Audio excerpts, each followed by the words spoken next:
Hello everyone. Today we will going to discuss variable in Java. What is variable? Variable क्या होता है, किस तरह से वेरिएबल को कंस्ट्रक्ट किया जाता है, कैसे वेरिएबल को डिक्लेयर करेंगे एंड किस तरीके से उसे इनिशियलाइज करेंगे, ये इस वीडियो में हम देखने वाले हैं। सबसे पहले हम बात करते हैं वेरिएबल की कि वेरिएबल क्या होते हैं। जो वेरिएबल होते हैं वो क्या होते हैं? वेरिएबल इज़ अ कंटेनर जो कि क्या करता है, किसी भी वैल्यू को स्टोर करने का काम करता है। वेरिएबल जो होते हैं वो हमारे मेमोरी लोकेशन का नेम होते हैं। हमारे पास में मेमोरी है। मेमोरी क्या होती है? कलेक्शन ऑफ ब्लॉक्स होती है। मल्टीपल ब्लॉक से मिलकर क्या बनती है? हमारी मेमोरी बनती है। इस मेमोरी के अंदर क्या है?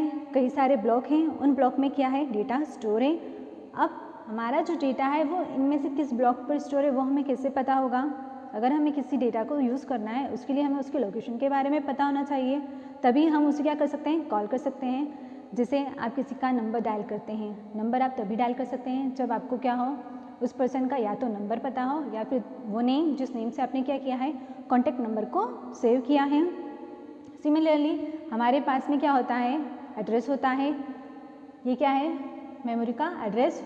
या फिर हम क्या कर सकते हैं, दो तरीके से हम अपने वेरिएबल की वैल्यू को एक्सेस कर सकते हैं, या तो वेरिएबल नेम के थ्रू या फिर उसके एड्रेस के थ्रू। जैसे आपको मोबाइल नंबर याद रखना बहुत डिफिकल्ट होता है, एक मोबाइल नंबर याद रखना हो आप रख सकते हैं, 2 रखना हो रख सकते हैं, 10 रखना हो तब भी आप क्या कर सकते हैं? नंबर याद रख सकते हैं।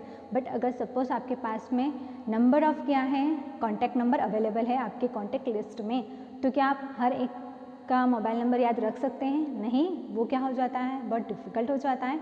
बट वहीं आपको अगर क्या रखना है, कॉलर का जो आपका यूज़र है उसकी नेम को अगर आपको याद रखना है तो वो आपके लिए क्या होता है? ईजी होता है। इसी तरीके से जब भी हम वेरिएबल के अंदर किसी वैल्यू को स्टोर करते हैं तो वो क्या होती है? हमारी मेमोरी में जाकर स्टोर हो जाती है। अब मेमोरी तो मल्टीपल ब्लॉक से मिलकर बनी है, हर एक का फिजिकल एड्रेस याद रखना हमारे लिए ईजी नहीं है।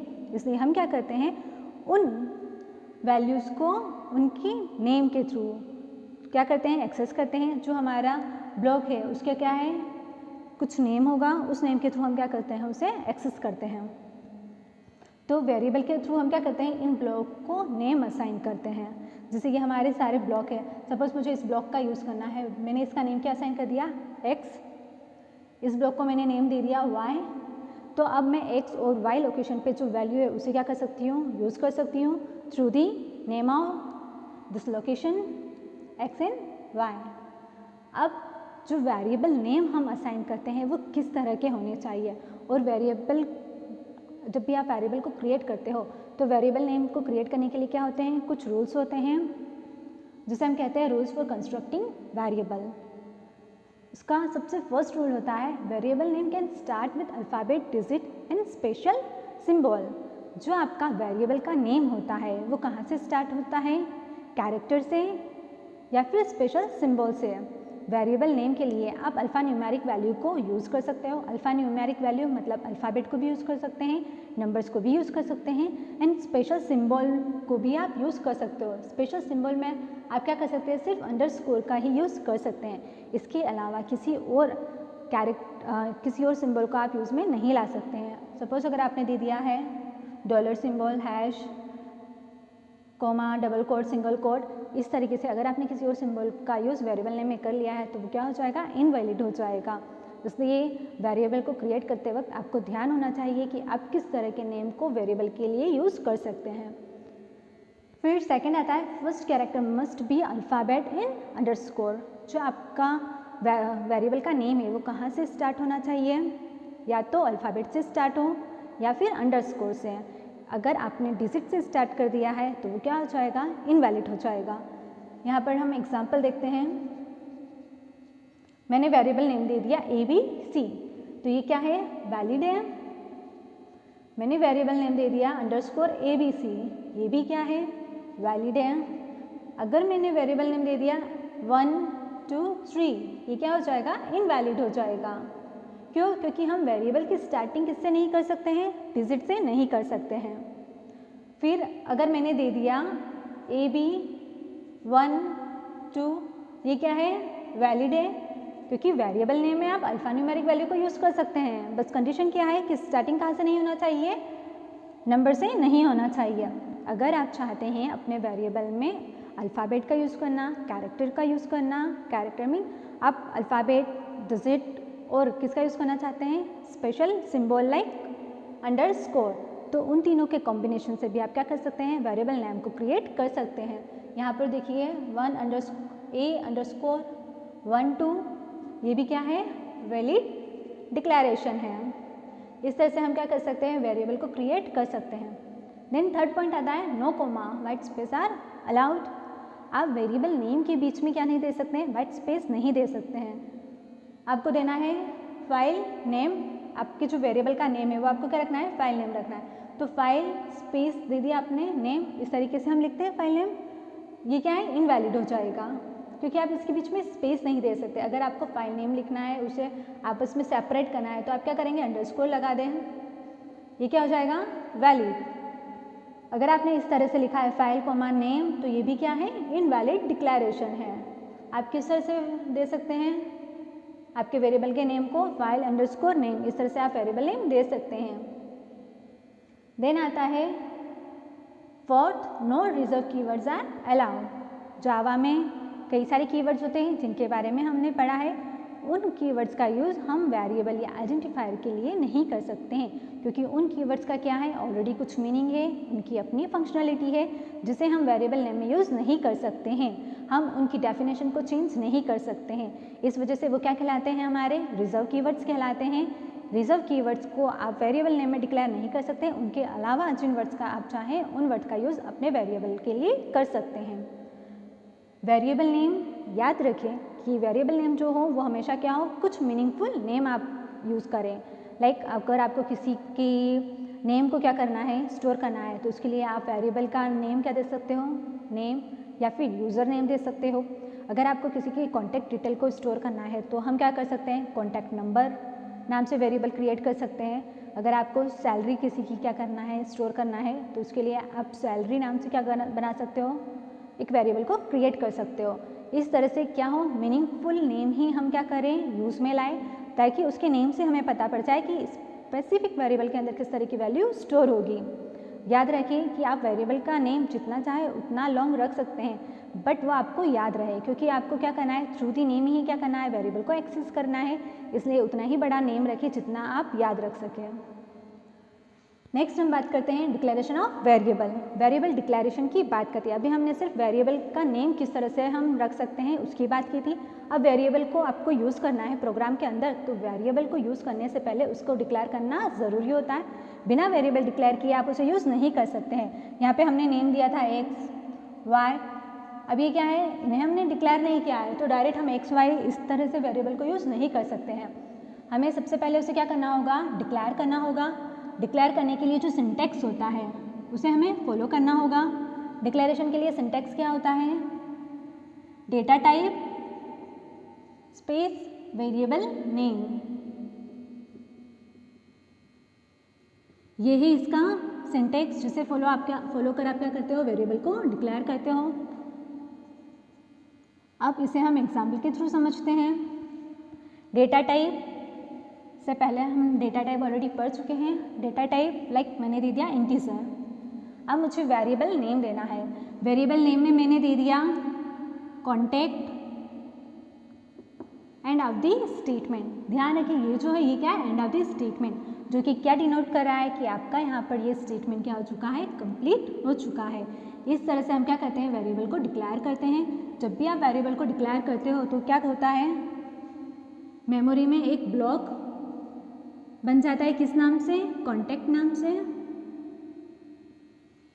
अब इसके अंदर क्या है, कोई गार्बेज वैल्यू ऑलरेडी क्या होगी, कोई बाय डिफ़ॉल्ट जो वैल्यू होगी वो स्टोर होगी। लाइक इंटीजर की जो डिफ़ॉल्ट वैल्यू होती है वो क्या होती है, 0 होती है, तो इसके अंदर बाय डिफ़ॉल्ट क्या वैल्यू स्टोर होगी, 0।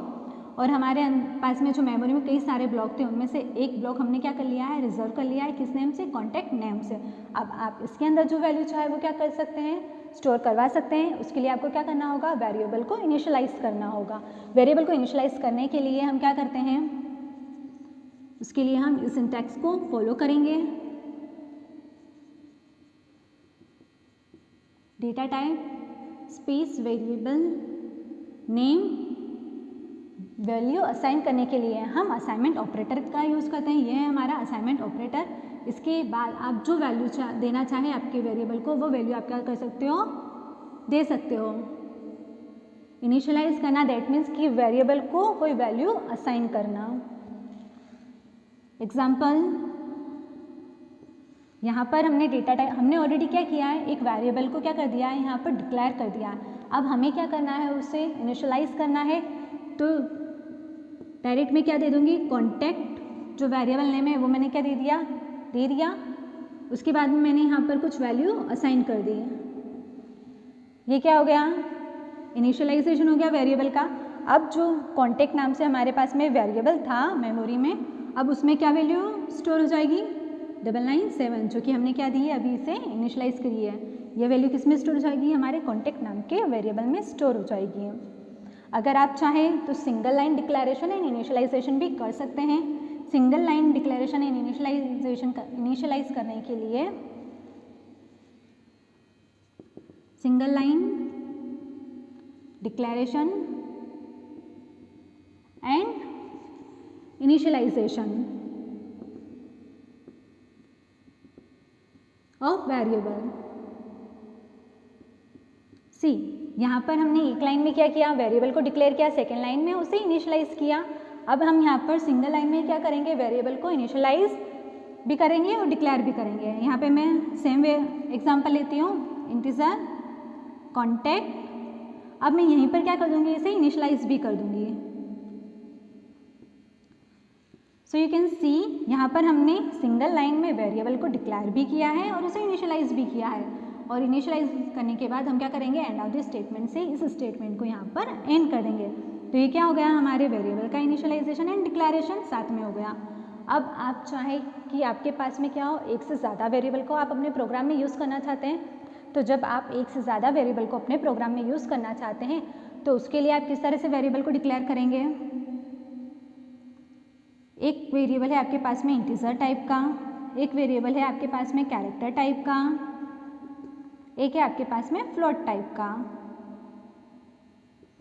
तो उसके लिए आप क्या कर सकते हो, डिफरेंट लाइन में उसे क्या कर सकते हो, डिक्लेयर कर सकते हो। और अगर आपको साथ में इनिशियलाइज भी करना है तो आप उसे यहाँ पर क्या कर सकते हैं, इनिशियलाइज कर सकते हैं। तो ये क्या हुआ, मल्टीपल वेरिएबल्स का डिक्लेरेशन एंड इनिशियलाइजेशन हो गया। सभी का डेटा टाइप क्या था, डिफरेंट था, इसलिए हमने उसे क्या किया, अलग अलग लाइन में क्या किया है, डिक्लेयर किया है। अगर सभी का डेटा टाइप क्या होता, इंटीजर x इज टू दिया 10, इंटीजर y इज टू दे दिया 20, इंटीजर z इज टू दे दिया 100। अब यहाँ पर क्या है, हमारे पास में 3 वेरिएबल है, तीनों का टाइप क्या है, डेटा टाइप सेम है, तीनों किस टाइप के हैं, इंटीजर टाइप के हैं। तो इस तरह के वेरिएबल को अलग अलग डिक्लेयर करने की बजाय हम क्या करते हैं, सिंगल लाइन में क्या करते हैं, इन्हें इनिशियलाइज कर देते हैं। सिंगल लाइन में मल्टीपल वेरिएबल को डिक्लेयर और इनिशियलाइज करने के लिए हम क्या करेंगे, integer x is to 10, then उसे हम क्या करते हैं, कोमा से सेपरेट करते जाते हैं, y is to 20, z is to 100। इस तरह से क्या किया हमने, सिंगल लाइन में सेम डेटा टाइप के वेरिएबल को डिक्लेयर एंड इनिशियलाइज कर दिया। देख रहे हैं आप, यहाँ पर 3 तरह से हमने क्या किया, मल्टीपल लाइन में अलग अलग डेटा टाइप के वेरिएबल्स को डिक्लेयर एंड इनिशियलाइज किया। सिमिलर टाइप के डेटा टाइप के वेरिएबल्स को हमने डिफरेंट लाइन में क्या किया, डिक्लेयर एंड इनिशियलाइज किया। सिमिलर डेटा टाइप वाले वेरिएबल्स को हमने क्या किया है, सिंगल लाइन में डिक्लेयर एंड इनिशियलाइज किया। इस तरह से आप वेरिएबल को क्या कर सकते हैं, डिक्लेयर एंड इनिशियलाइज कर सकते हैं। अगर इसे हम प्रोग्राम के थ्रू देखें कि हम प्रोग्राम में इसे किस तरीके से बना सकते हैं, तो यहाँ पर हम एक जावा का प्रोग्राम बनाकर देख लेते हैं। सबसे पहले हम क्या करते हैं, एक क्लास को क्रिएट करते हैं, पब्लिक क्लास नेम आप जो देना चाहे वो दे सकते हैं। यहाँ पर हमने क्लास नेम दे दिया फर्स्ट, ब्रैकेट ओपन किया क्लास का, उसके बाद में मेन